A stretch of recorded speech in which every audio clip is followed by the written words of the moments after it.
Prontinho, gente.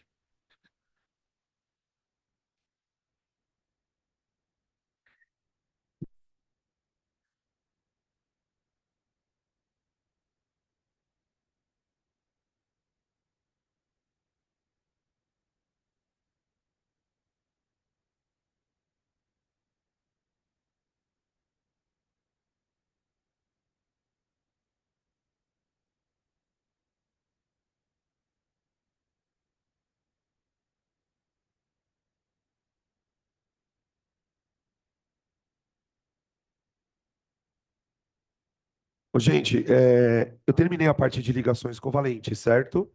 Confere. Hoje a gente vai continuar. Ué, a câmera deu problema de novo, será?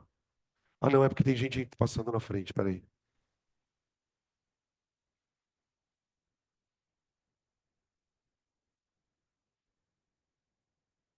Sim, da ligação, né? Tá.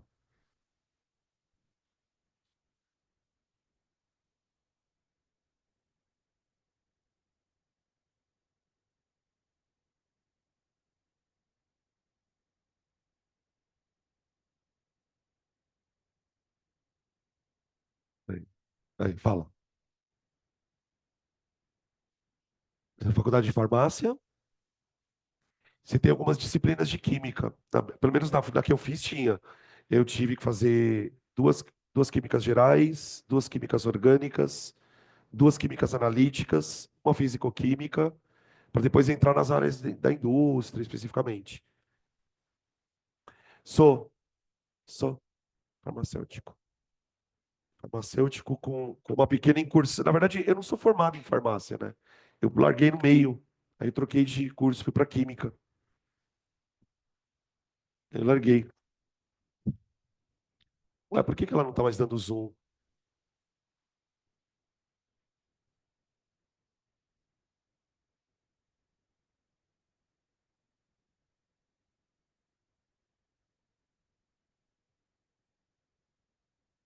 Acho que agora deu. Pô, na USP, tanto a farmácia como a química. Eu entrei dentro da farmácia, aí eu fiz 4 anos, quase 4 anos, porque eu não queria fazer mais. Hã? De seis. De seis. Aí eu não queria mais fazer, eu não dava muito mais sentido naquilo. Terminei. Terminei. Precisou fazer algumas, porque para você pedir equivalência nas matérias, você precisa ter a mesma. Por exemplo, você pega lá cálculo 1. Se você pegar o cálculo 1 da química, o cálculo 1 da física, ela é um pouco diferente. Então, para você conseguir bater a matéria, você precisa ter tido a mesma grade horária que aquela disciplina precisa, ou mais. Então, por exemplo, da farmácia, a única coisa que eu consegui pedir equivalência foi biologia molecular e bioquímica, porque eram matérias que na farmácia eu fiz mais horas do que na química. Agora, por exemplo, química orgânica na farmácia eu tinha 6 horas por semestre. Na química eu tinha 18. Era o triplo de hora, entendeu? Foi muito louco, cara, trocar de curso. Foi uma experiência muito, muito legal. Eu estava sentindo que o curso de farmácia não estava mais me satisfazendo, assim. As perguntas que eu tinha para fazer, eu comecei a sentir que eu estava com problema na aula. Então, por exemplo, às vezes os alunos perguntavam uns negócios, eu não sabia responder direito. Eu comecei a perceber que estava faltando um pouco de exatas na minha preparação. Aí eu falei, eu preciso, vou largar a farmácia e vou fazer um curso mais de exatas, entendeu? Hoje eu me arrependo, eu devia ter feito física mesmo, mas não tive coragem na época. Por motivos óbvios, né? Vocês imaginam como que é um curso de física.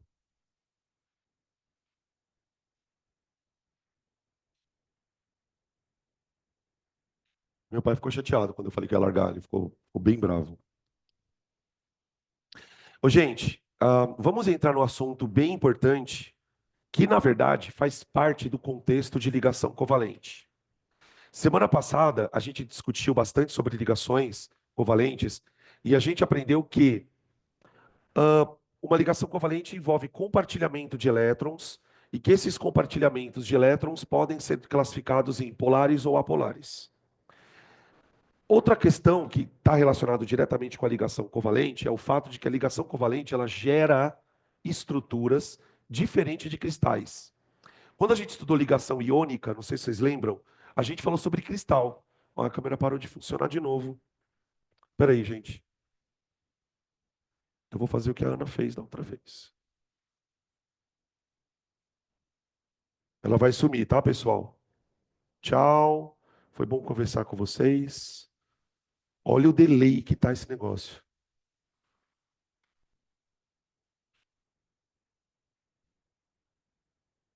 Vocês estão ouvindo ainda? Vê se agora vai.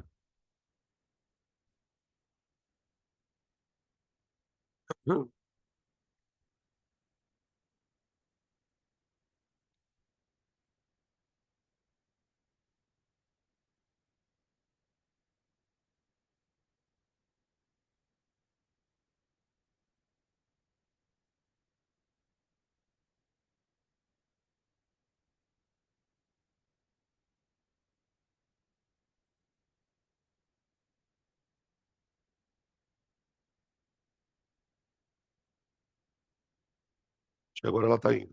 Tá. Então, gente, onde que surge a história da geometria molecular? Quando a gente estudou ligação iônica, lembra que eu falei assim, olha, gente, a ligação iônica, ela gera compostos cuja estrutura são cristais. Cristal é o resultado de ligações iônicas entre átomos. Molécula é o resultado de ligações covalentes. Moléculas, diferentemente de cristais, são grupos limitados de átomos. Então, quando eu penso numa molécula, por exemplo, de água, eu penso em três átomos. Quando eu penso numa molécula de gás carbônico, eu penso em três átomos. Quando eu penso num cristal iônico, eu não tenho um número de átomos específico ali. É um número gigante. E essas moléculas, elas têm uma forma tridimensional. Então, o estudo de geometria molecular, ele é o estudo das estruturas 3D das moléculas. Por que que é importante estudar geometria molecular? De maneira resumida, a geometria molecular,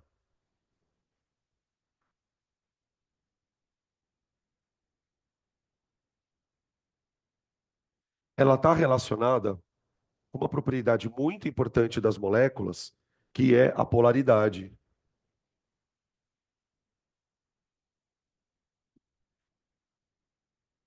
E a polaridade, por sua vez, está relacionada a interações moleculares.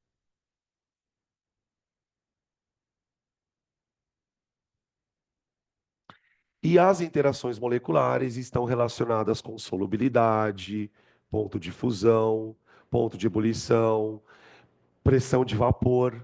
Ontem a gente discutiu bastante sobre a questão da pressão de vapor e que ela tem relação direta com a interação molecular. Então, aqui a gente vai começar a discutir por que uma molécula é polar? O que que torna uma estrutura mais polar que outra? Por que que a água faz ponte de hidrogênio? Por que que a ponte de hidrogênio é feita em grupos específicos? Então a ideia é trazer essa relação entre geometria, polaridade e interações, tá bom? Como que a gente faz isso? Primeiro a gente fala da geometria, explica que fatores vão determinar a geometria das moléculas. Depois a gente traz o conceito de polaridade junto. E a hora que eu tiver com isso aqui amarradinho, eu vou para a interação molecular. Beleza? Bom, quando a gente vai estudar geometria molecular, vamos escrever assim: as previsões de geometrias, as previsões de geometrias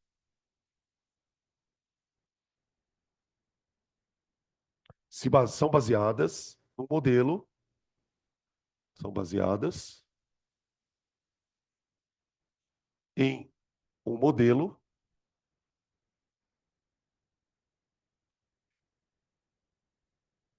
chamado Eu vou colocar só a sigla, porque o nome é muito grande, tá, gente? Teoria da repulsão dos pares eletrônicos da camada de valência. O nome da teoria é Teoria da repulsão dos pares eletrônicos da camada de valência. Em alguns livros ele aparece assim, ó, em inglês, tá? O próprio nome da teoria, ele já meio que dá uma explicada qual que é a ideia, tá? Então, o que que a gente faz quando você quer estudar geometria? Você tem dois caminhos a fazer. Ou você pega todas as geometrias e decora, ou você estuda geometria pelo modelo, que é um pouco mais trabalhoso. Eu vou confessar para vocês que é um pouco mais trabalhoso. Só que ele é mais seguro. Porque uma vez que você entende o modelo, você Eu? Tá. Não.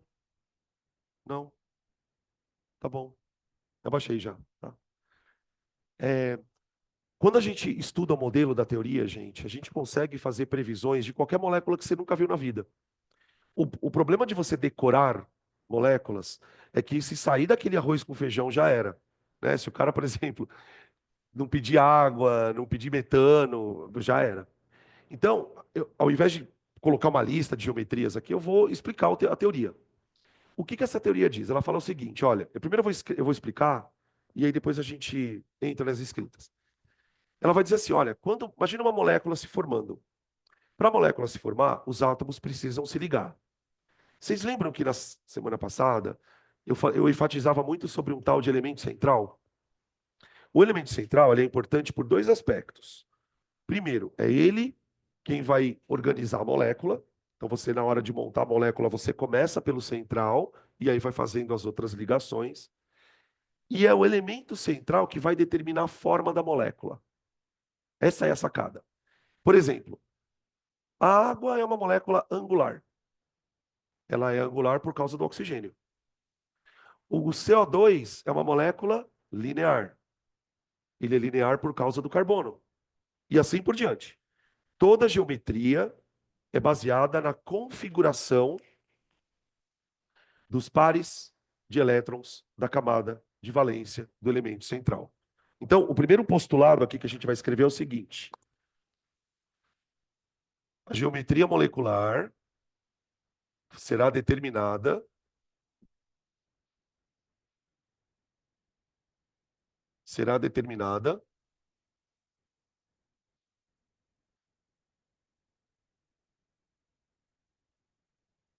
a partir dos pares eletrônicos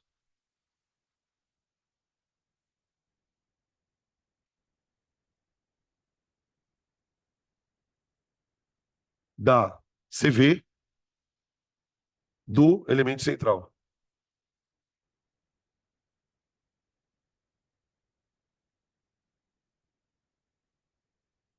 A geometria molecular será determinada a partir dos pares eletrônicos da camada de valência do elemento central.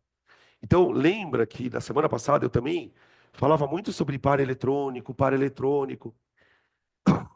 Os pares eletrônicos, pessoal, eles não são importantes só para a questão da ligação em si, mas também da forma que a molécula vai assumir tridimensionalmente falando. Tá, o que mais que a teoria diz? A teoria diz o seguinte: lá na camada de valência do elemento central, esses pares eletrônicos se repelem. Então, por exemplo, imagina que eu sou um átomo. Eu tenho aqui, ó, um par eletrônico na minha mão. E eu tenho aqui um outro par eletrônico na minha mão. Então, imagina um elemento central que tenha dois pares eletrônicos. A teoria da repulsão ela vai dizer o seguinte: esses pares eletrônicos que eu tenho na minha camada de valência, como são cargas de mesmo sinal, a tendência desses pares é ficar o mais afastado possível. Então, quando eu, elemento central, for me ligar a alguém, eu vou oferecer esses elétrons de uma tal forma que eles fiquem mais longe um do outro. Então, a geometria de uma molécula, ela é determinada pelo afastamento desses pares eletrônicos na camada de valência. Por isso que a teoria chama repulsão dos pares eletrônicos. Qual é a melhor, tipo assim, qual é a melhor geometria para uma molécula? A melhor geometria para uma molécula é aquela onde o elemento central estejam com seus pares eletrônicos o mais longe possível um do outro. Essa é a história. Fala. Porque são os elétrons que o átomo está usando para ligar com alguém. Então, por exemplo, quando eu vou me ligar a um átomo, eu vou oferecer para ele um elétron. Então, imagina que isso aqui é um elétron que eu estou oferecendo. Aí, imagina que eu vou fazer a ligação com outro átomo aqui do outro lado. Eu vou oferecer um outro elétron. A partir do momento que eu ofereço dois elétrons, eu formo um ângulo de ligação. Só que esses elétrons que eu estou oferecendo são só da última camada, que é da camada que o átomo compartilha elétron. Tá? É a mesma coisa da ligação iônica. O átomo perde que elétron na ligação iônica? Camada de valência. É sempre ela. Presas. Os elétrons estão presos. Não é porque estão estabilizados. Não existe camada estabilizada. O que existe são elétrons que eu consigo tirar do átomo e os que eu não consigo porque está preso. Né? Porque o que a camada de valência tem de especial, gente? Ela está longe. Se ela está longe, são os elétrons que estão mais fracamente atraídos. Sacou? Ó, então vamos escrever a segunda parte aqui, ó. A geometria, a geometria da molécula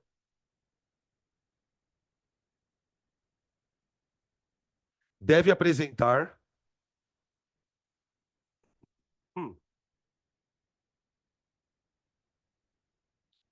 os pares de elétrons da camada de valência do elemento central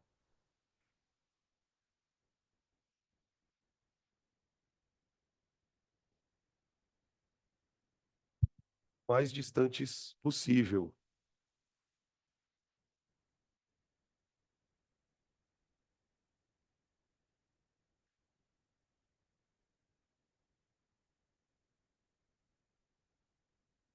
Tá bom?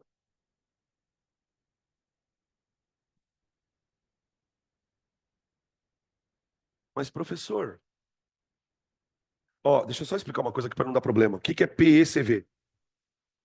Par de elétron na camada de valência, tá?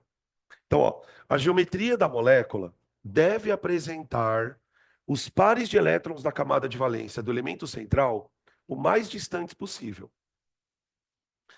Então, a nossa situação aqui, ela está começando a ficar assim, ó. Para eu saber qual é a geometria, eu preciso saber como esses elétrons querem se afastar. Só que tem um outro problema antes disso. Para eu saber qual é o melhor afastamento, eu preciso saber quantos pares estão se afastando. Por quê? Tem átomo que vai usar dois par, tem átomo que vai usar três pares. Isso vai depender do número de ligações. Então, tem uma técnica para você determinar a geometria. Você tem que olhar para o elemento central e determinar os pares eletrônicos. Determinou quantos pares eletrônicos tem ali? A partir do número, eu acho a geometria, que é o que eu vou mostrar para vocês agora, tá? O número de pares eletrônicos vai ganhar um nome. O número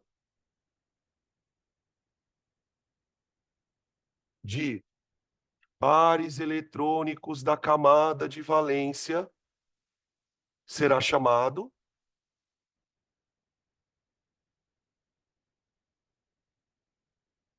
de número estérico. Número estérico. Estérico.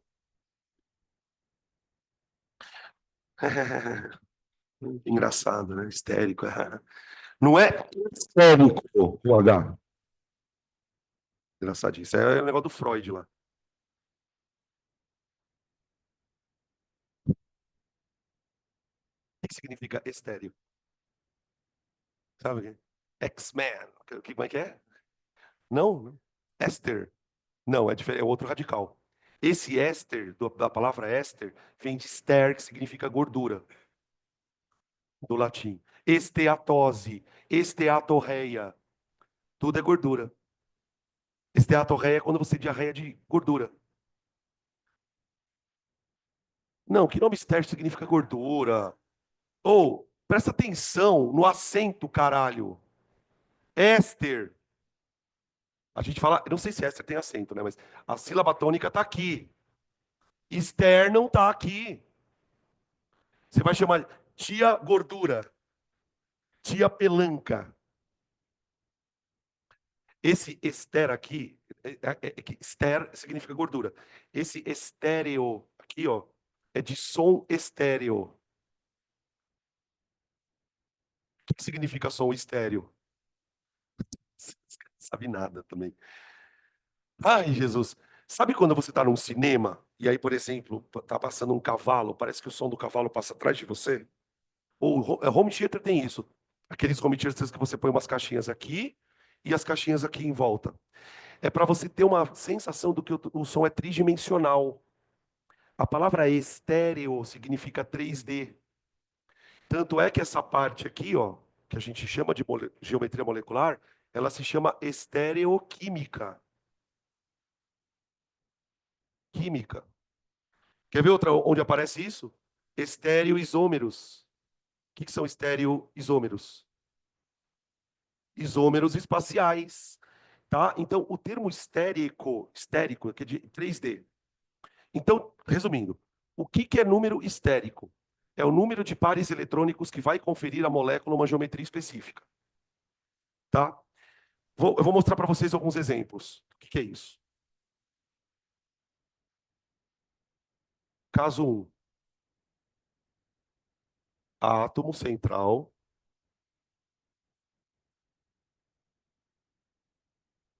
com Ne igual a 2.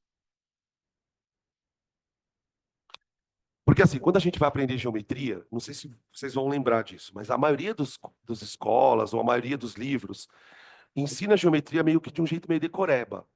Fala, olha, se tem tantos átomos, a geometria pode ser assim. Se tem tantos átomos, a geometria pode ser assado. Eu prefiro olhar de uma forma onde você consiga explicar geometria por geometria. Então, eu vou imaginar um átomo central com número estérico 2. O que significa isso?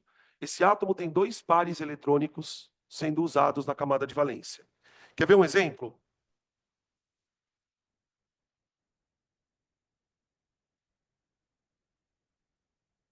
Olha para essa molécula bizarra aqui. BeH2.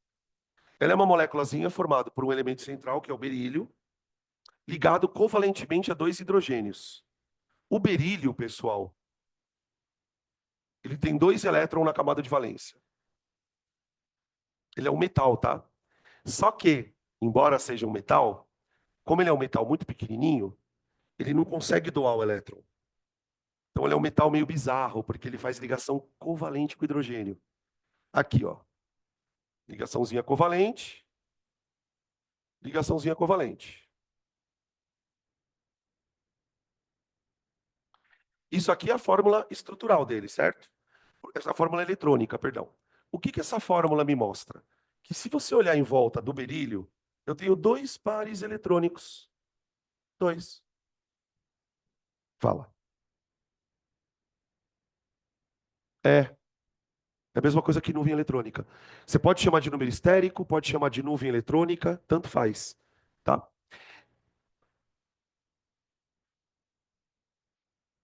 Uma geometria. Então, como que funciona isso? Olha para o berílio. Quantos pares de elétrons ele tem? Em volta dele, né? Dois. A pergunta que nós temos que nos fazer a partir deste momento é a seguinte: qual deveria ser o melhor ângulo de ligação para que esses elétrons fiquem o mais afastados possível? 180. 180.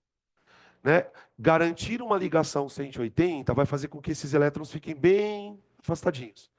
Se você tentar fazer isso na molécula, ó, e soltar, ela faz isso, ó. Ela volta. A ligação ela tem um comprimento natural. Qualquer coisa que você tente fazer no sentido contrário disso vai instabilizar a molécula. Então, o melhor ângulo de ligação para duas dois pares ou duas nuvens, é o ângulo de 180 graus. É o ângulo de 180 graus. Ou seja, todos os átomos numa molécula dessa, eles ficam alinhados, ok? Por isso que a gente costuma chamar essa configuração de molécula de linear, tá? Isso aqui é uma molécula linear. Ela tem uma geometria,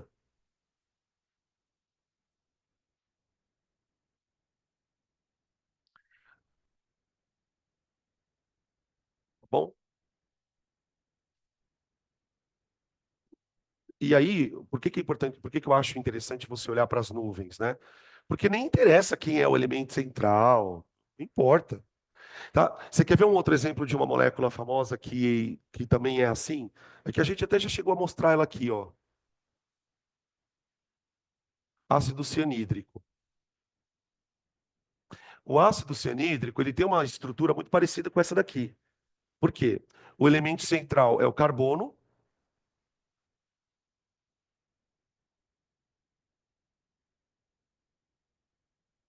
e ó, presta atenção aqui que tem um problema, tá? Ó, que isso é uma coisa que algumas pessoas confundem. Aqui tudo bem, duas nuvens. Aqui eu também tenho duas nuvens, pessoal. O que que precisa tomar cuidado? Tá vendo esses três elétrons aqui, ó, esses três ligações? Tripla. Essa tripla ligação ela está sendo feita entre carbono e nitrogênio, ok? Então a gente sabe que aqui existem três pares de elétrons, certo? Aqui. No entanto, embora eu tenha três pares de elétrons, eu preciso considerar esses três pares de elétrons como uma única nuvem. Por quê? Porque eles não têm como se repelir. Como eles estão ligados no mesmo átomo, os três pares eles estão se comportando como se fosse uma coisa só. Então, veja, aqui eu tenho duas nuvens e aqui eu também tenho duas nuvens. Embora uma nuvem seja tripla e a outra simples. Então, o número estérico desse cara também é 2.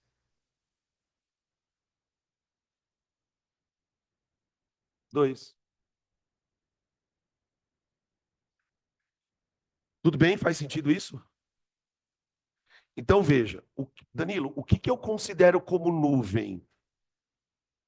Bom, até aqui eu estou considerando como nuvem ligação química. Simples, ou tripla, ou dupla.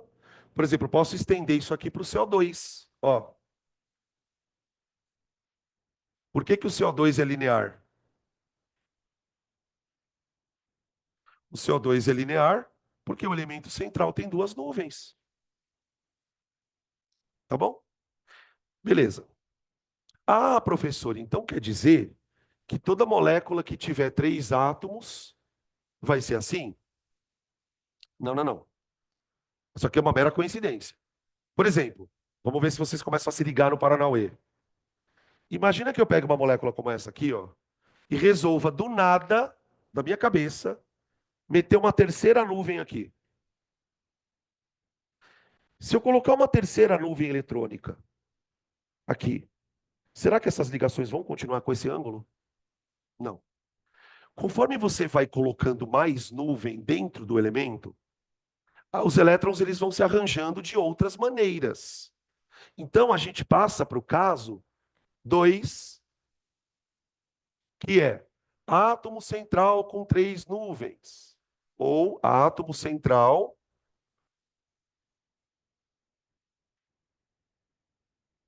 com número estérico 3.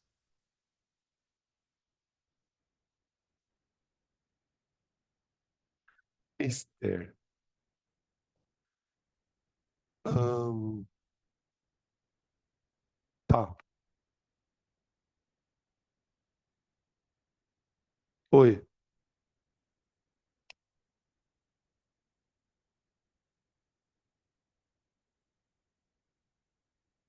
Uma nuvem. Ou um número estérico. Um, dois. Um, dois. Independente dela ser simples, dupla ou tripla, tá? Gente, tenta montar a estrutura, ou não sei se vocês vão lembrar como que é a estrutura desse trem aqui, ó. O elemento central é o enxofre, né? Vocês lembram como que é a ligação dele?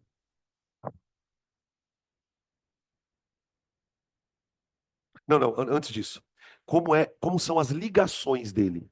As ligações. Queria falar sobre isso um pouquinho. O enxofre, ele é assim, ó, né? Então ele tem que fazer duas covalentes e eventualmente ele pode fazer dativa. Então, quando eu vou ligar o enxofre com dois oxigênios, o que que eu vou fazer? Eu vou fazer o enxofre fazendo dupla com O para estabilizar o O, e aí eu meto uma dativa aqui. Só que o que que acontece, pessoal? Tá sobrando um par eletrônico aqui, ó, no enxofre. E aí, olha a novidade aqui. Eu, eu vou pedir para vocês olharem um pouquinho para cá, rapidão. Olha para a novidade aqui, gente. Até aqui eu estava considerando que nuvem ou número estérico era basicamente ligação. Então, ó, a ligação dativa é um número estérico ou uma nuvem. A dupla é outra nuvem. E esse par de elétron, embora não esteja sendo usado, ele repele as duas nuvens daqui. Então eu tenho três coisas se repelindo. Por isso a geometria vai mudar significativamente.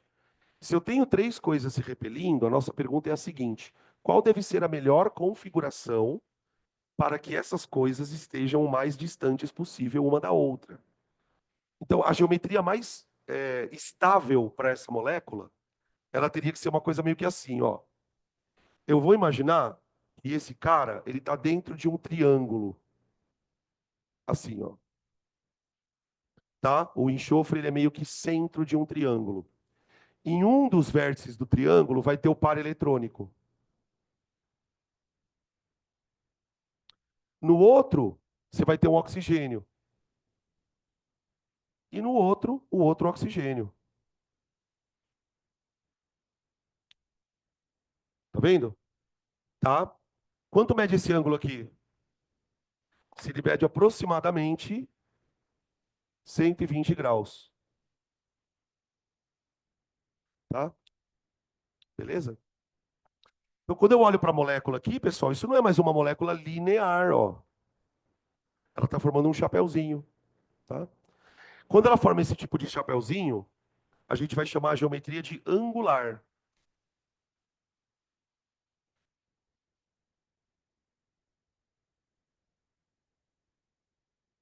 Então, olha como é que as apostilas ensinam essa merda. Quer dizer, ensina não, né? Eles ensinam assim, ó. Se a molécula tem três átomos sem nuvem linear, três átomos com nuvem angular, vira decoreba. Tudo bem? Então, o que eu estou tentando fazer aqui é meio que explicar o porquê. Ah, mas então, pera um pouquinho. Toda molécula. Professor, então quer dizer que toda molécula que tiver três nuvens vai ser angular? Não. Uh-uh. O que que essa nuvem tem de especial? Nada. Ela só está repelindo as outras duas. Agora, se eu colocasse um átomo ali, por exemplo, olha para isso aqui, ó. Qual a diferença do SO2 para o SO3? Olha, tem um átomo de oxigênio a mais. Se eu tenho um átomo de oxigênio a mais, pessoal, o enxofre, ele está usando todas as nuvens agora para fazer as ligações. Mas ele continua com três nuvens. Então, essa molécula, ela vai ser organizada de que maneira, espacialmente falando? Você vai ter o enxofre no centro de um triângulo. No entanto, aqui tem um átomo, aqui tem outro e aqui tem outro. Observa que as nuvens, elas continuam afastadas 120 graus. Tudo 120 graus. Só que agora a molécula é diferente. Ela não é um chapéuzinho. Ela é um chapéuzinho com uma cabecinha aqui em cima. Quando a molécula tem essa estrutura, a gente chama ela de plana trigonal. Plana, por que plana? Porque todos os átomos estão no plano. Não tem átomo saindo, não tem átomo entrando. Então, é uma molécula plana com o formato de um triângulo. Então, a geometria plana trigonal. Tá bom?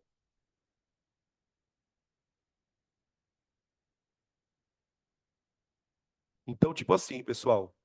Se você quiser decorar, como que funcionaria nesse caso? Número esférico 3. Se tiver nuvem vazia, angular. Se tiver todas cheias, trigonal. É que vira muito manual de instrução, né? Não sei, fica esquisito.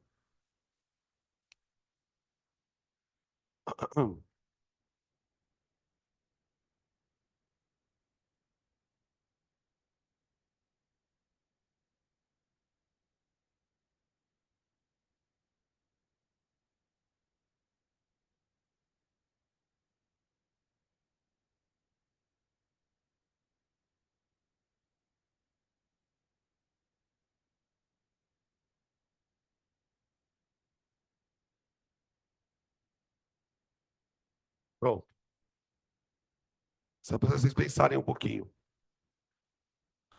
Eu ainda estou em número esférico 3, tá, gente? Estou em número esférico 3 ainda. Não quero desenvolver mais. Eu quero falar um pouquinho sobre isso aqui, ó. A geometria, gente. O que está acontecendo do outro lado, hein, velho? Deixa eu abrir, né? A geometria, pessoal, ela pode ser determinada não para moléculas pequenininhas só.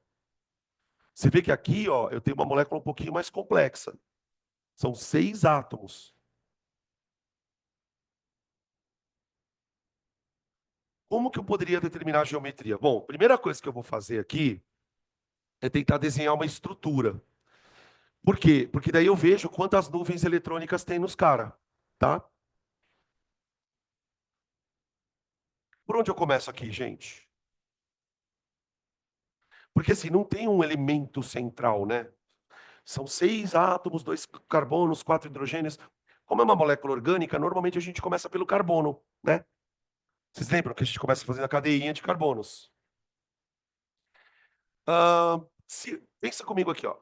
Se esse carbono, desculpa, se esses carbonos têm 4 hidrogênios, quer dizer que cada carbono está ligado a 2 hidrogênios. No entanto, o carbono faz 4 ligações. Então, uma estrutura possível para isso seria botar uma dupla aqui, aí eu faço uma ligação aqui com H, outra ligação aqui com H, outra aqui e outra aqui, ó. Dá uma olhada nessa estrutura, ok? Agora, eu vou tentar desenhar uma geometria para isso. Para eu desenhar uma geometria, o que que eu vou fazer? Eu vou olhar para os carbonos. Para os 2 carbonos. Eu vou observar o seguinte: tanto o carbono da esquerda como o da direita são carbonos que têm quantas nuvens eletrônicas em volta de si? 3. Ó, uma aqui, outra aqui e outra aqui. Então, tecnicamente, o número estérico desse carbono é 3. E o número estérico desse carbono é 3. Então, cada carbono tem que apresentar essas ligações na forma de trigonal, certo? Então, a melhor geometria para isso seria a gente desenhar assim, ó.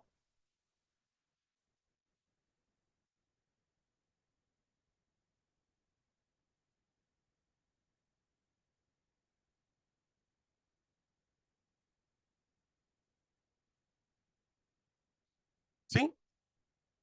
Esse desenho tá certo? Tá. Esse aqui tá certo? Tá. Eles só estão mostrando coisas diferentes. Esse aqui ele está mostrando as ligações, sem preocupar com os ângulos. Esse aqui está representando as ligações e os ângulos. Então, aqui o que eu estou defendendo é o seguinte, ó, gente. 120, 120, 120. Essa molécula é plana ou tridimensional? Plana. Guardem muito bem esse tipo de molécula, porque é isso que vai virar cis trans. Vocês lembram que na isomeria cis-trans a gente aprende, aprende não, né? Falam pra gente assim, ó, para ter isomeria cis-trans tem que ter dupla entre carbonos. Aí tem o cis e o trans. Essa molécula só pode ter isomeria cis-trans porque ela é plana. E por que que ela é plana? Porque todas as ligações estão no mesmo plano. Por isso que quando a gente vai desenhar estruturas de alcenos, a gente desenha eles assim. Vocês querem ver um que é muito foda?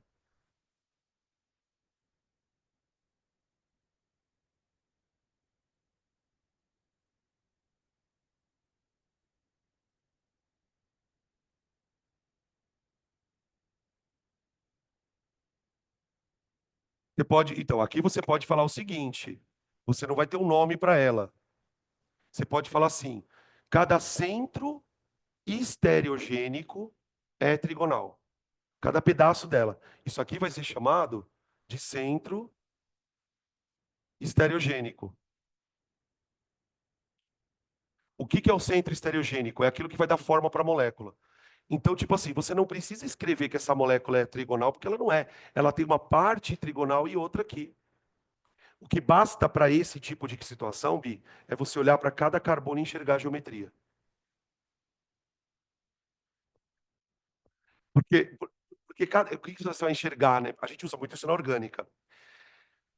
Cada carbono se comporta como um elemento central de um pedacinho da molécula, tá? Oi,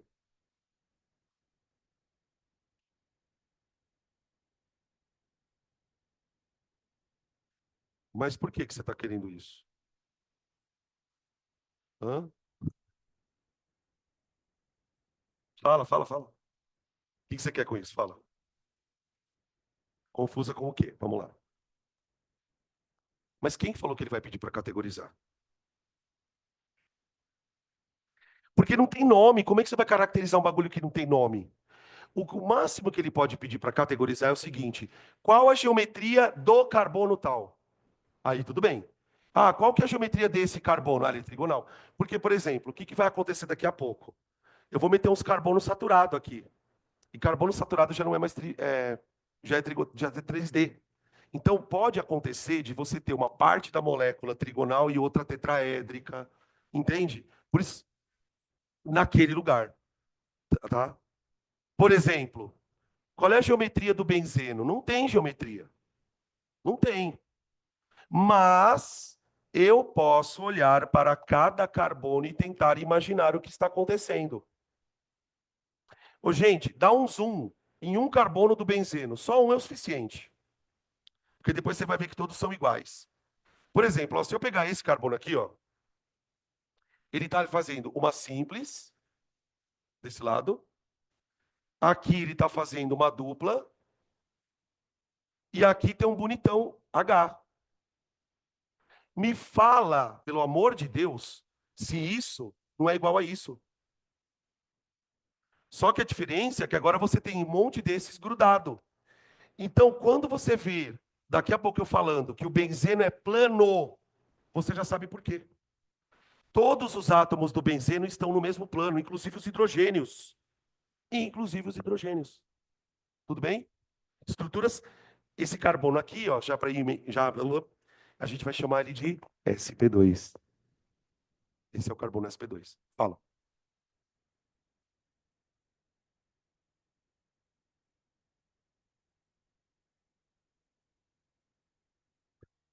Aqui, está falando? Aqui. Eu estou olhando para esse carbono e identificando que ele tem três nuvens. Se ele tem três nuvens, ele precisa ser assim, formando isso, formando essa geometria.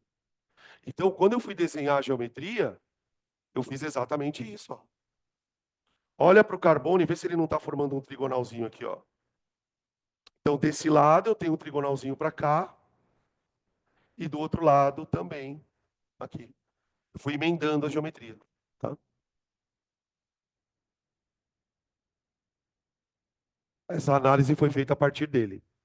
Exatamente. Tá? Tudo bem? Tá, vamos continuar. Oi. Não, não importa. A quiralidade vai vir com os ligantes, tá? Mas não com as ligações. Então fizemos com duas, dois, três, agora vamos para um com quatro. Átomo central, central, com quatro nuvens. Ô, gente, normalmente a gente estuda geometrias até quatro nuvens, justamente porque a maioria esmagadora dos átomos vai fazer no máximo quatro ligações. Eventualmente, tem aqueles caras que expandem o octeto, tá? Que eu prefiro falar na parte de hibridização. Vou entrar muito nesse mérito. Então, eu vou parar nas quatro nuvens, tá? Só que aqui dá para explorar absurdamente. Vamos começar, por exemplo, pensando nesse caso aqui, que é o mais óbvio. Geralmente, quando a gente fala em quatro nuvens, um bom exemplo é pensar em moléculas que têm carbono. Carbono que faz quatro ligações, né? Não precisa ser necessariamente carbono, tá? Aqui eu tenho um carbono com quatro nuvens, certo? Então, a estrutura dele deveria ser assim, ó.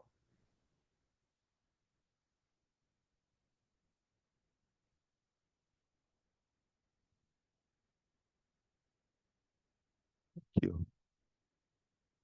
Pronto. Ok? Então, a gente precisa agora imaginar uma situação onde quatro nuvens eletrônicas sofram repulsão mutuamente, tá?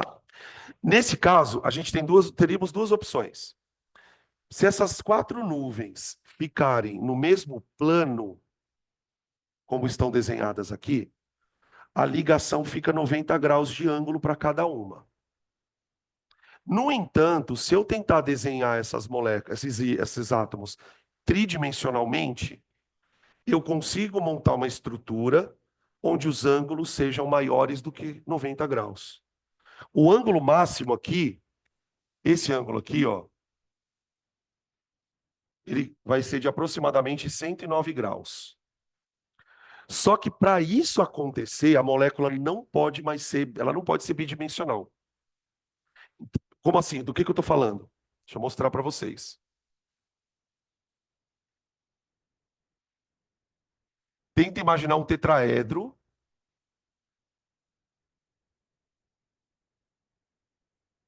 O que é um tetraedro?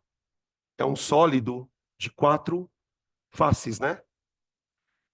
Nos tetraedros, a gente tem vértices. Então, a molécula que tem elementos com quatro nuvens eletrônicas, pessoal, ela vai ficar de uma tal maneira distribuída, né, no espaço, onde cada nuvem é o vértice de um tetraedro. Imagina um tetraedrinho regular, né? Então, todas as faces são iguais, os lados são todos iguaizinhos, tá? E em cada ponta do tetraedro você tem os hidrogênios. Aqui tem uma nuvem eletrônica, uma outra nuvem e uma outra nuvem. Essa ligaçãozinha mais escura aqui, ó, que eu desenhei, essa representação com a ligaçãozinha cheia, é uma simbologia de que essa ligação está saindo do plano, ela está saindo da lousa. Então você tem aqui uma ligação para cima. Imagina que o carbono está preso na lousa, tá? O carbono está preso na lousa. Então você tem uma ligação para cima. Essa ligação aqui está para o lado. Essa daqui ela está fazendo isso, ó. Ó, é mais ou menos isso aqui, tá? Você tem uma ligação para cima, uma para fora, uma para dentro e uma para o lado. Então, ó, eu estou exatamente no plano da lousa. Presta atenção, eu estou no plano da lousa. Essa ligação está no meu plano. Essa daqui também. Essas duas estão para fora do plano. Uma para lá, para vocês, e uma para cá, para a lousa. Entendem isso? Tá? Isso é uma representação tridimensional. A quiralidade vai acontecer nesse tipo de situação. Tá? Mas aí é quando os ligantes são diferentes. Fala.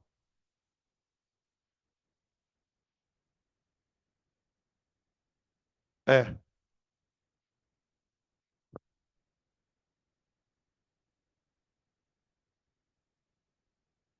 Mas o que que tem a ver uma coisa com a outra? Hum. Tá, mas não é por isso que ele é quiral. É verdade o que você está falando.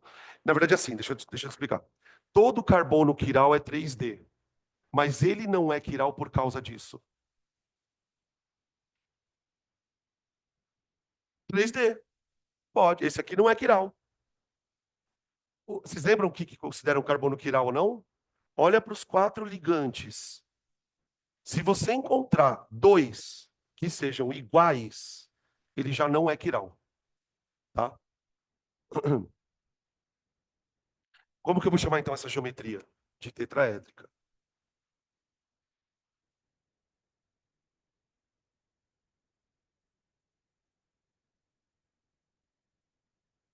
O quê?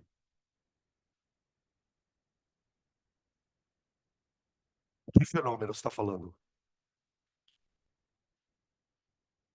Essa ligação sai do plano. E acabou? Era isso? Tá bom, tá bom. Ah, professor, então quer dizer que todo elemento que tem quatro nuvens é tetraedro? Não, não. Vamos desenhar outro.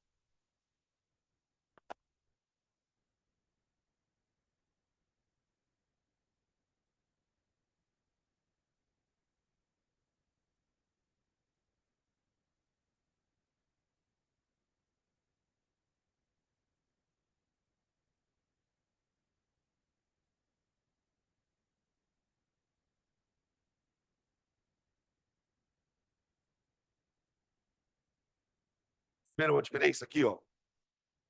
Gente, aqui o carbono, ele está com quatro nuvens. Tetravalente e tal. O nitrogênio, ele é da família 5A. Os elementos da família 5A, né, sobretudo o nitrogênio e o fósforo, eles fazem três ligações covalentes e, eventualmente, podem fazer uma dativa, né? Então, por exemplo, se eu pegar essa estrutura aqui, ó,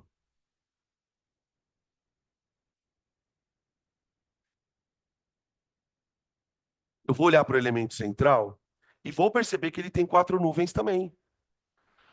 A diferença das nuvens do nitrogênio para as nuvens do carbono é que no nitrogênio, uma das nuvens está sem ligação. Mas esses elétrons aqui, eles exercem repulsão sobre esses daqui também. Então, significa que, no final das contas, independente de ter ligação ou não, eu tenho quatro nuvens. Então, como que eu vou tentar desenhar essas nuvens? Eu vou desenhá-las formando um tetraedro. Só que, só que,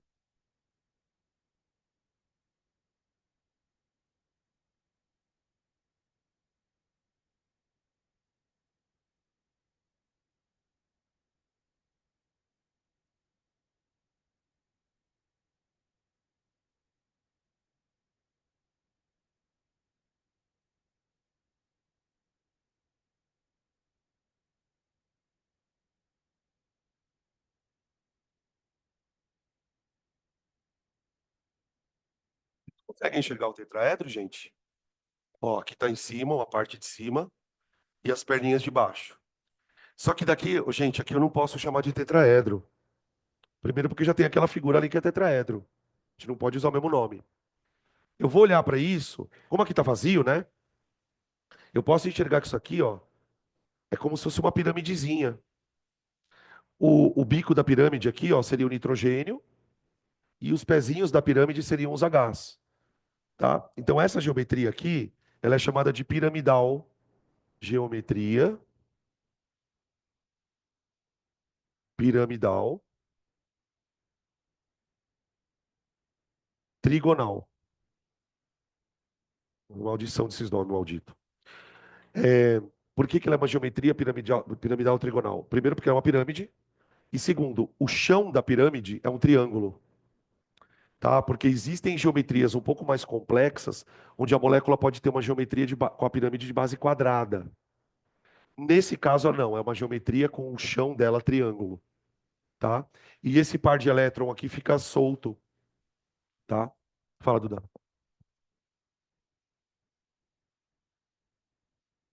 Vai interferir. Por exemplo, uma das coisas que faz essa molécula faz ponte de hidrogênio, não faz? Por que que ela faz ponte de hidrogênio? Porque ela tem um nitrogênio ligado a H, então essa ligação é extremamente polar, e ela tem um par de elétrons sobrando. Aquelas thumb de YouTube. Aquilo que ninguém te contou sobre ligação covalente. Aquilo que ninguém te contou sobre ponte de hidrogênio. O que as pessoas contam sobre a ponte de hidrogênio é H ligado a FON. Mas não é só isso. É H ligado a FON e ter par de elétrons sobrando nesse átomo. O par de elétron do nitrogênio atiça a ligação. Por quê? O nitrogênio ele já é um polo negativo, porque ele puxa elétron. Além disso, tem um par de elétrons sobrando. Então, a hora que você colocar aqui uma molécula de água, alguma coisa aqui, ele vai fazer uma ponte de hidrogênio bem intensa, tá? Esse par de elétron, ele funciona para duas coisas. Primeiro, ele interfere na interação molecular, ok? E segundo, ele consegue capturar H+. Lembra desse íon aqui que a gente já falou umas duas ou três vezes dele, ó, do amônio. Qual que é a diferença do amônio, da amônia para o amônio? No amônio, vem um H+ aqui e faz uma dativa. E aí eu tenho isso, ó. Eu volto a ter uma estrutura, tá? Então, Duda, respondendo a sua pergunta, sim, sim, ele interfere e também interfere na basicidade da amônia. A amônia é base, base nitrogenada, base, par de elétron, captura H+, tá bom? Que mais? Ah, ô, gente, todos esses ângulos que a gente está mostrando são ângulos tetraédricos, tá? Eu acabei esquecendo de falar. Não é só no metano que é 109. Aqui também vai ser 109, tá? Porque isso é originário de um tetraedro mesmo, tá? E aí, o outro caso que eu queria comentar, que eu acho que é o mais interessante, é o da água.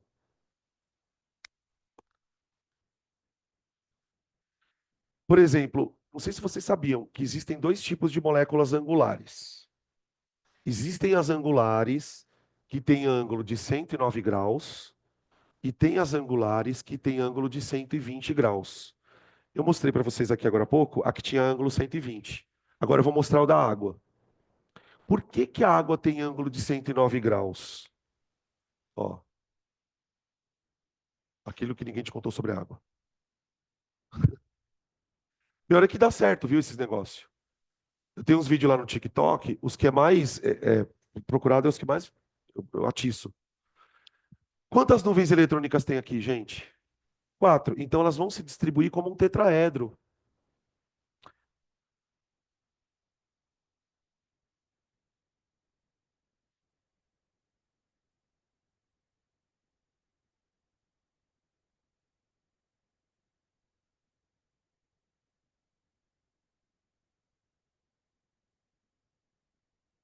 Pronto.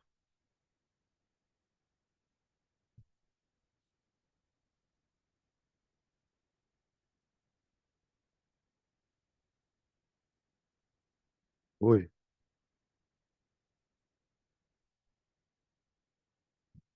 Não é radical, porque está emparelhado. O radical livre é quando o cara tem um elétron desemparelhado. Aí ele é muito reativo. Tá? A água, por exemplo, a água ela pode pegar um H+, mas é só isso também, não é mais nada. Tá? Ó, metano, amônia, água.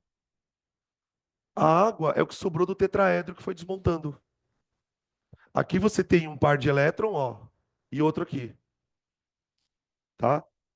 Essa visão de que a gente está mostrando é a água vista de lado, né? Se eu fosse vê-la de frente, pega isso aqui e gira ele assim para sua frente, tá?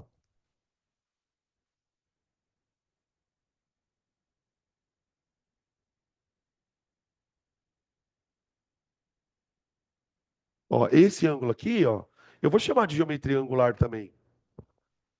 Mas, como esse ângulo é proveniente de um tetraedro, ele não é o 120 graus, ele é o 109.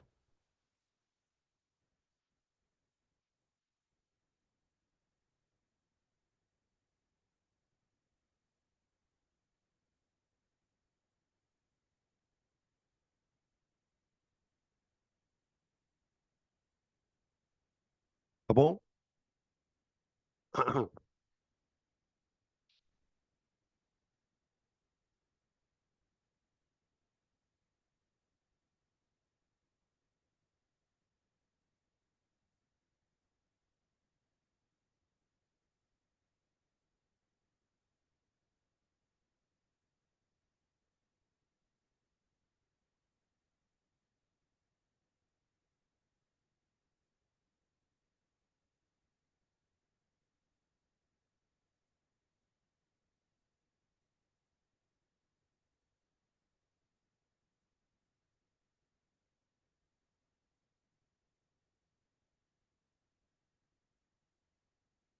Pelo que ninguém te falou sobre metanol. Vou pegar um café para mim, tá? Alguém quer café? Como assim não tem café? Acabou? Hã? Eu não posso entrar na sala de estudo, porque eu não tenho sala de estudo para mim. É verdade. Tô brincando, né? Eu não vou até lá, alguém, se alguém quiser ir para mim.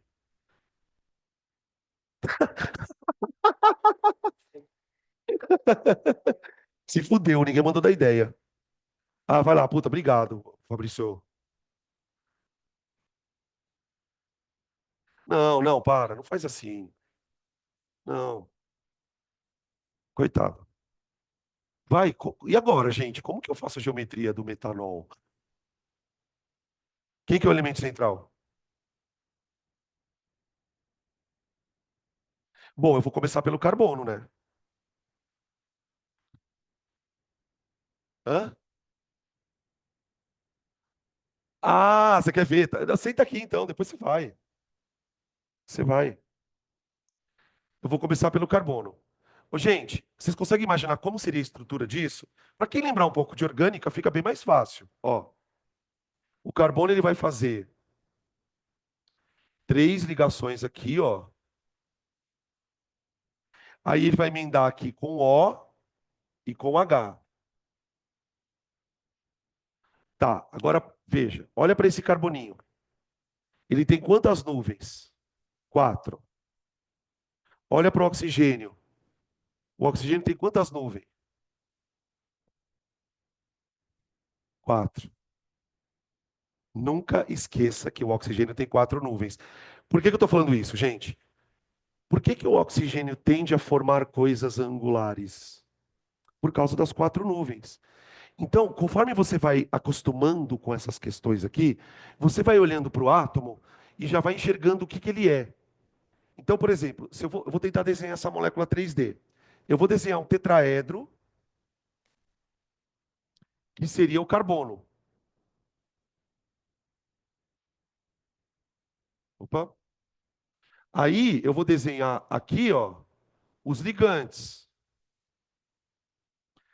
Três hidrogênios e o OH. Os hidrogênios eu posso colocar onde eu quiser, tá, gente? Não tem uma opção aqui, ó. Eu vou colocar os hidrogênios aqui. Agora, quando eu for desenhar o OH, eu tenho que lembrar que essa ligação aqui, ela forma que ângulo? 109. Só que forma 109. Então eu faço isso, ó.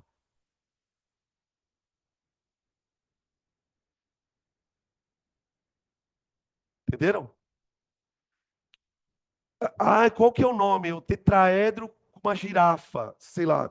Entende? Não tem um nome mais para isso. Você tem uma região tetraédrica e tem uma região angular. Entendeu? Eu vou colocar outro, mas eu não vou fazer, tá? Eu vou esperar você chegar, tá?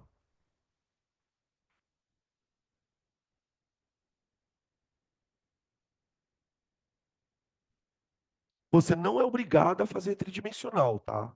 Isso é uma coisa importante. Você não é obrigado a desenhar ela tridimensional.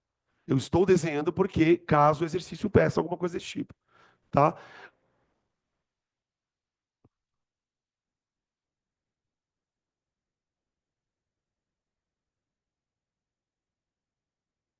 Aonde? Aqui? Aqui, ó. Não é, não é angular? Não está formando um chapeuzinho aqui? Ah, eu podia ter colocado ele aqui, ou aqui, tanto faz, tá? Agora, tem, ó, aí por isso você vai começando a ver que vai ficando meio foda, né? A estrutura. Vou pegar outra aqui.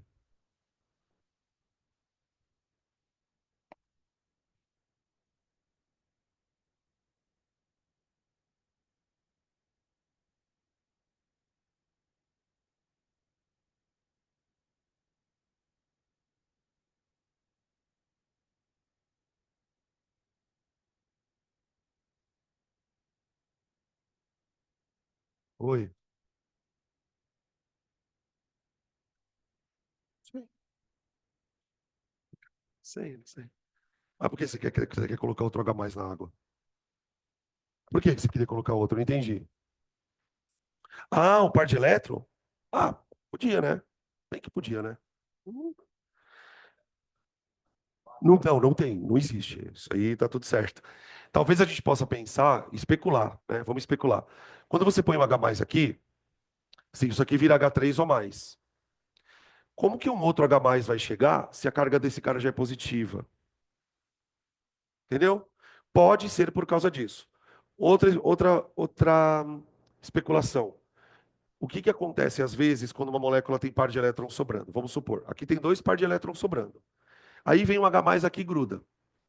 Conforme o H mais gruda, essa molécula aumenta de tamanho, ok? Às vezes, a molécula aumenta de tamanho de uma tal forma que o par de elétron dela sobrando fica escondido. E esse par de elétron escondido dificulta a reação de outra coisa.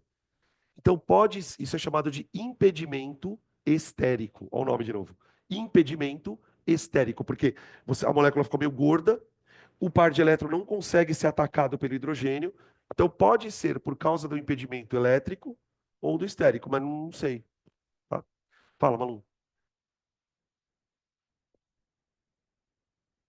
Sim, sim. Tem duas coisas, né? Primeiro, ela perde hidrogênio, pode perder hidrogênio. Segundo, ela pode receber o hidrogênio da outra água, porque ela tem par de elétron, que é o que é por isso que a gente escreve assim, ó, no que você está falando. Vocês estão vendo como as coisas puxam uma coisa, puxa a outra, cara? Ó, que é a reação que dá origem ao pH, né? Olha lá, tá? Uma água atua como ácido da outra, a outra é a base, e aí ela autoioniza, tá? Ó, tava esperando você chegar, velho. Que marca que é esse café? Hã? Não é o café que o Robertson compra, né?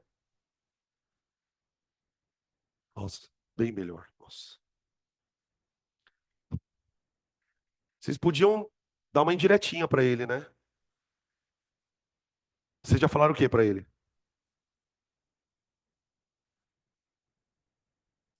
Então, vamos lá. A gente pode, vamos mudar a mensagem? Vamos fazer uma mensagem um pouco mais direta? Não? A gente podia arrumar uma camiseta por mais qualidade no café. Vamos fazer um piquete aí na porta? Não, não, fala assim. O café pode ativar o cérebro ou acabar com o estômago. O que este café tem feito com você? Café ativamente, mas também causa úlcera. O que esse café está fazendo por você? Reflita.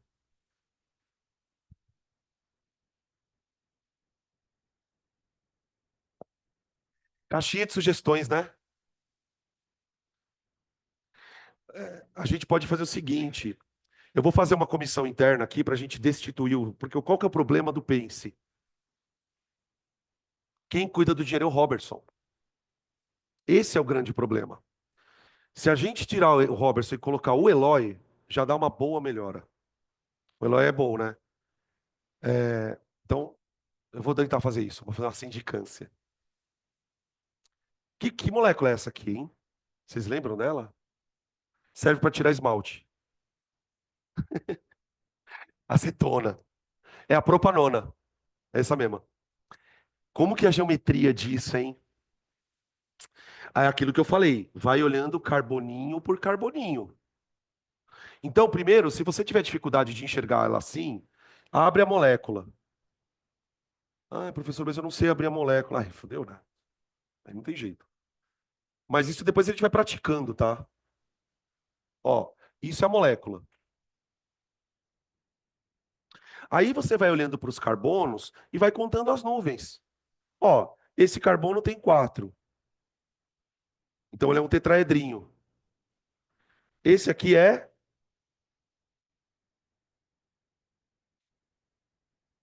Como que seria essa geometria desse pedaço aqui, ó?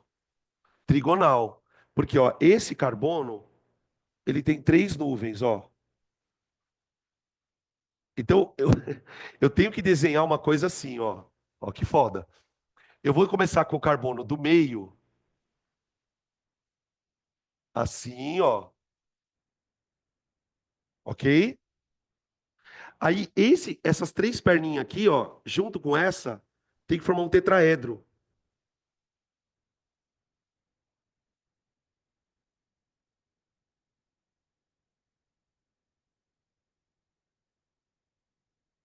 Vocês lembram que o tetraedro são duas ligações no plano, uma saindo e outra entrando?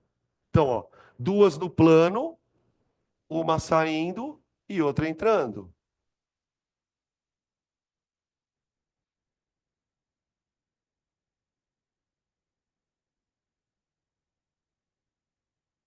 Ó, alô? Alô? Ah, pensei que tinha acabado a bateria. Ó,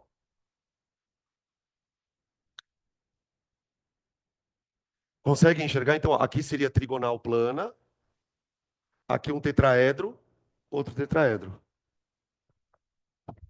tá? Olha como esse. É claro que o vestibular ele aprofunda, mas até um certo ponto, né? Mas eu quero chamar a atenção de vocês para vocês perceberem como essas coisas ajudam a gente a subir no nível. Quando você começa a desenhar a molécula desse jeito, você começa a perceber que em algumas situações, alguns átomos chegam a ficar muito perto um do outro. Ó, pode acontecer deles se repelirem, pode acontecer deles reagirem. Existem reações que acontecem dentro da molécula, reação intermolecular. Você quer ver um exemplo de coisa que a gente estuda no cursinho? Lembra da tautomeria? Enol virando aldeído, enol virando cetona. Essa reação é uma reação intramolecular. Justamente por quê? Porque dependendo da geometria da molécula, esses átomos, por exemplo, eles podem se repelir, ou se for um átomo que reage com outro, pode haver uma reação e ciclizar a molécula. Então, assim, isso ajuda pra caramba, tá? Fala. É difícil isso acontecer. Por exemplo, para você ciclizar uma molécula de três carbonos, é muito foda. Porque aí tem o problema do ângulo. Quer ver? Se você perguntar para esse carbono aqui, carbono, que ângulo você gosta de formar suas ligações? Ele vai te dizer 109. Agora, se eu, por exemplo, forçar essa molécula a ciclizar, qual que é o problema? Para ela ciclizar, o ângulo que o carbono tem que assumir aqui é muito diferente de 90. Isso não vai acontecer nem fudendo. São moléculas que têm ciclos pequenos, assim, são muito instáveis. E aqui não tem ressonância também, tá? A ressonância é só no benzeno, tá? Ah, não, vamos chegar lá. Calma que a gente chega lá. O que que eu preciso só saber do benzeno por enquanto? Que o fato dele ser plano tem a ver com a ressonância, tá? Tudo bem? Fechou? Acho que deu, né, de exemplo, acho que tá bom já. Estamos. Aí, para encerrar, pessoal, a teoria, o que que eu vou fazer agora? Eu vou juntar o que a gente viu hoje com o final da aula da semana passada.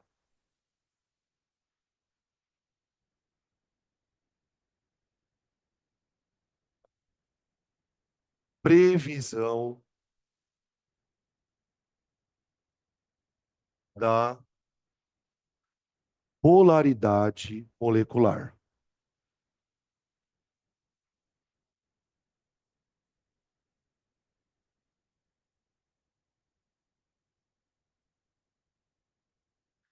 Cuidado, pessoal, porque o termo polaridade ele está associado às ligações e às moléculas. No entanto, qual que é o importante? É o da molécula.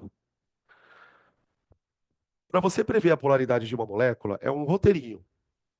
Primeiro, estabelecer a geometria.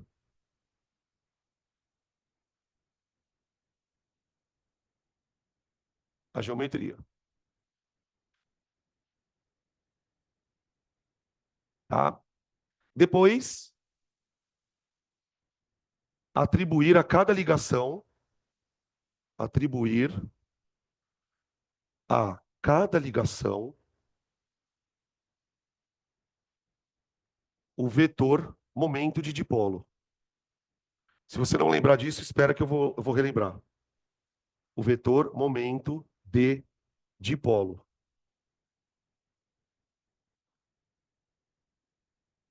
Traduzindo, né, numa linguagem simplista, o que que significa atribuir momento de dipolo? Olhar para cada ligação e ver se ela é polar ou apolar e ver quem está puxando elétron, quem não está puxando elétron.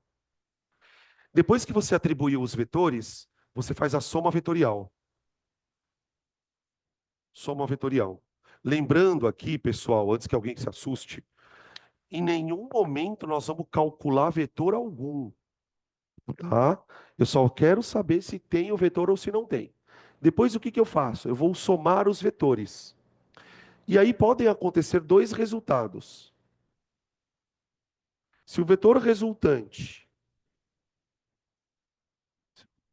ele pode ser zero ou não.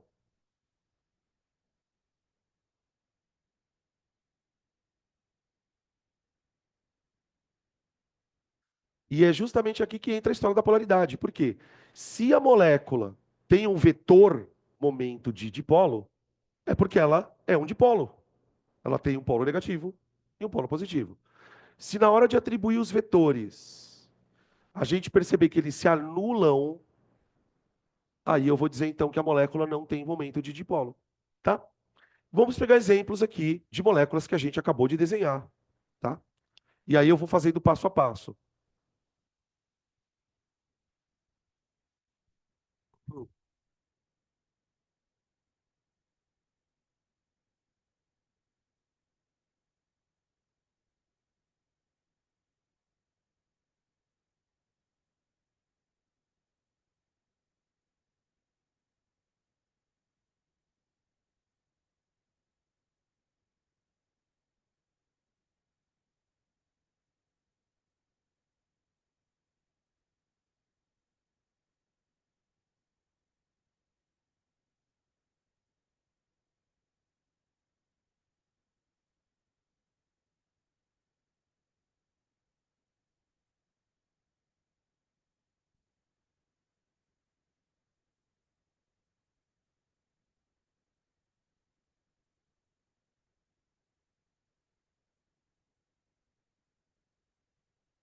Essas somas, pessoal, que a gente faz, elas são bem simplesinhas, tá? Vocês vão perceber que não é nada muito absurdo. Então, eu peguei aqui, ó, CO2, água, peguei aquela que a gente fez ali também, peguei um tetraedro, peguei o álcool que a gente acabou de fazer aqui também, tá? Beleza. Esse truque aqui, gente, eu só preciso fazer uma ressalva. Esse truque, ele funciona muito bem, né? De que eu estou falando de truque é o quê? Ver as ligações, fazer a soma de vetores, tananã. Ele funciona muito bonitinho quando a molécula é pequena, tá? Quando começar a aparecer moléculas maiores, molécula de proteína, uma molécula de um ácido graxo, a gente vai usar de outros artifícios para saber se a molécula é polar ou apolar, tá? Então, essa técnica aqui ela serve para moléculas pequenininhas. Por exemplo, quando a molécula é muito pequenininha, fica super fácil, ó. Aqui eu tenho duas ligações CO, que eu vou simbolizar com as setinhas apontando uma para cada lado, justamente porque essas ligações são polares. Então, representar os vetorizinhos para a direita e para a esquerda, eu estou mostrando o quê? O elemento que está puxando elétron. Só que como esses vetores são iguais, eles acabam se anulando. O vetor da esquerda anula o vetor da direita. Então, essa molécula, ela é constituída por ligações polares, duas. No entanto, a somatória desses efeitos é zero. É como se uma ligação polar anulasse a outra. Uma analogia que muitos alunos fazem e ela funciona muito bem é pensar na ideia de um cabo de guerra. Imagina que o oxigênio está puxando elétron para cá e o outro oxigênio está puxando elétron para o outro lado. Como os dois têm a mesma eletronegatividade, os efeitos acabam se anulando. Então, essa molécula não é polar.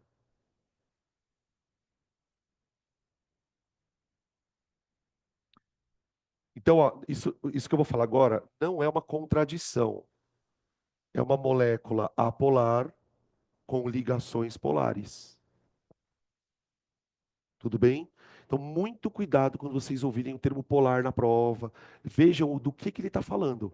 É a molécula ou é a ligação? Porque se ele fala de ligação, polar. Mas se ele fala de molécula, não. Fala.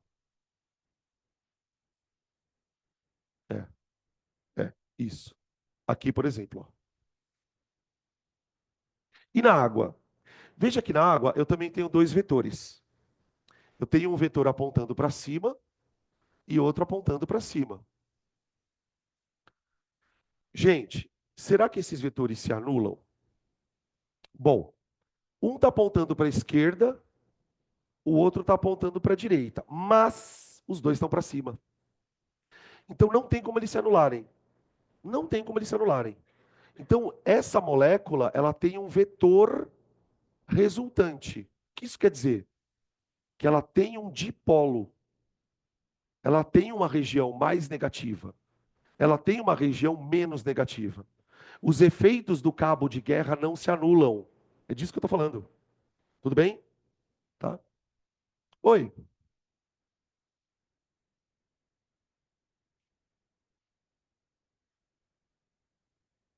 puxando elétron.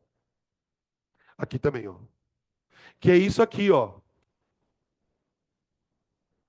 Quando eu falo em vetor momento de dipolo, é uma maneira de você representar o cara puxando elétron com uma setinha, que é o vetor. Entendeu? Então isso é um vetor, isso é um vetor. Que chique, tá usando vetor da química, caralho. Fala. Quem é polar? A água é polar, com ligações polares. Onde está o polo da água? O negativo está para onde os elétrons estão puxados. Aqui é o negativinho, ó.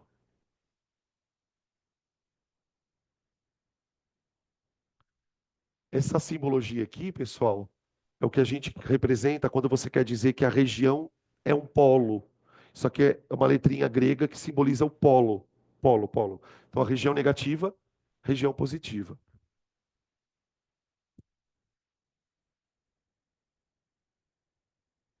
E essa daqui? Bom, puta, tem um monte de ligação aqui, né?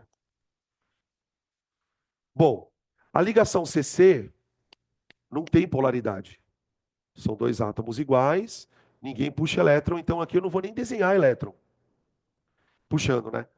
A ligação CH, naquela fila do fui ontem no clube, o carbono ele é um pouquinho mais eletronegativo que o H.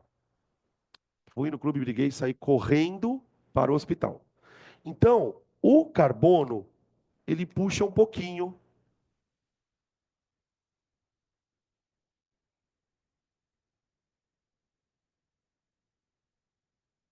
Ó, o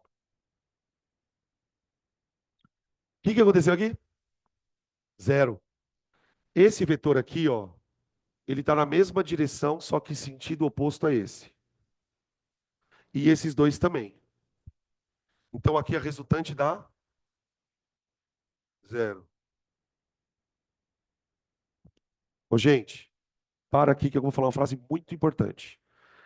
Se você pegar hidrocarbonetos em geral, eu não estou falando só desse, e fizer tanto hidrocarbonetos de estrutura pequena, como hidrocarbonetos de estrutura grande, hidrocarbonetos que têm dupla, enfim, Quando você pega a estrutura de um hidrocarboneto e começa a colocar os vetores e faz a soma, invariavelmente o resultado vai dar zero. Se não der zero, vai dar muito próximo de zero. O que essa frase está querendo dizer? Que os hidrocarbonetos, em geral, os hidrocarbonetos, vírgula, em geral, possuem Mi resultante zero ou Mi resultante muito pequeno.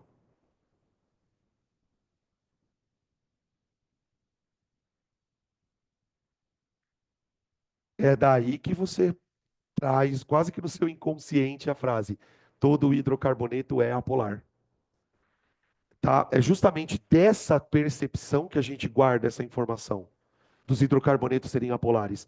Por que isso acontece nos hidrocarbonetos, gente? Por dois motivos. Primeiro, que a estrutura dos hidrocarbonetos, ela é uma estrutura que quase sempre é a soma da zero. Um puxa para um lado, outro puxa para o outro, outro puxa para cima, outro puxa para baixo, deu zero. Segundo, esses vetores, eles são muito pequenininhos. Mesmo você sabendo que o carbono é mais eletronegativo que o hidrogênio, essa diferença ela é muito pequena. Então, mesmo que em alguma estrutura esses vetores acabem eventualmente não se anulando, a soma é muito pequena, a ponto deles serem apolares. Tudo bem? Guarda, gente, porque apareceu hidrocarboneto na tua frente, você não precisa mais fazer essa porcariada aqui, não. Tá? Agora veja. Agora veja. Olha para isso aqui. Isso aqui parece um hidrocarboneto, né? Mas aí já deve ter um cloro aqui. Aí já muda um pouco a história, tá? Nesse caso aqui, por exemplo, como é que eu avaliaria a situação? Aqui eu teria três vetores apontando para o carbono. Então seria um vetorzinho apontando. Aí você tem que pensar tridimensionalmente, pessoal. Isso aqui não é um tetraedro? Onde está o carbono no tetraedro? Lá no centro. Então, os vetores, eles estão vindo dos vértices para o centro, certo? É como se o carbono estivesse puxando o elétron daqui, daqui e daqui. Só que o cloro lá em cima também puxa. Dá zero? Não.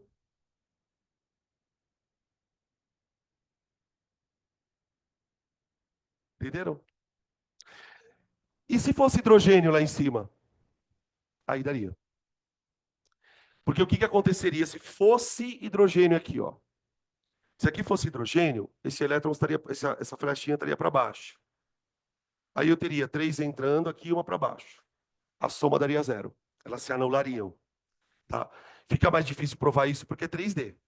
Tá? Eu teria que fazer uma soma de vetor tridimensional. E aqui?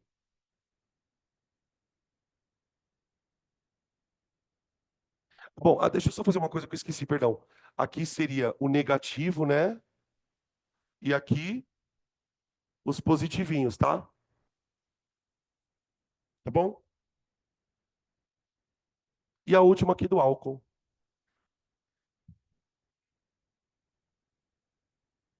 Bem gostoso esse cafezinho mesmo, viu? Cheiroso. Você vê pela cor dele, né? Mais marronzinho. Hum. Sei. Ah, vocês deram um gato no negócio. Boa, boa. Vocês conseguiram pegar o cappuccino também ou não? Não. Aonde que estava o saco de café? Onde vocês acharam? Ah, deram para vocês? Ah, tá. É, imagina que iam comprar, né?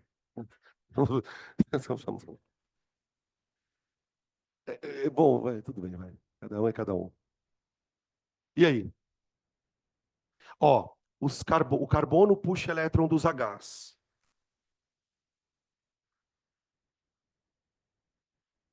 O O puxa elétron do carbono. E o O puxa elétron do H. Onde está a concentração de elétron nessa molécula? No O. É por isso que a ponte de hidrogênio acontece aqui, ó, tá? O polo negativo do álcool é a hidroxila. A gente poderia, onde está o polo positivo do álcool? A gente poderia dizer que o polo positivo ele está meio que distribuído nos hidrogênios, né? Você tem uma concentração eletrônica grande aqui e aqui você tem pouca concentração de elétron. Então seria um polo negativo bem concentrado no O, tá? E os polinhos positivos concentrados ali nos hidrogênios, distribuídos, perdão, nos hidrogênios, tá? Isso aqui é considerado já bem difícil, tá, gente? A gente já está num nível elevado de análise de geometria molecular, tá bom? Tchau. Vamos almoçar, gente. Pelo amor de Deus.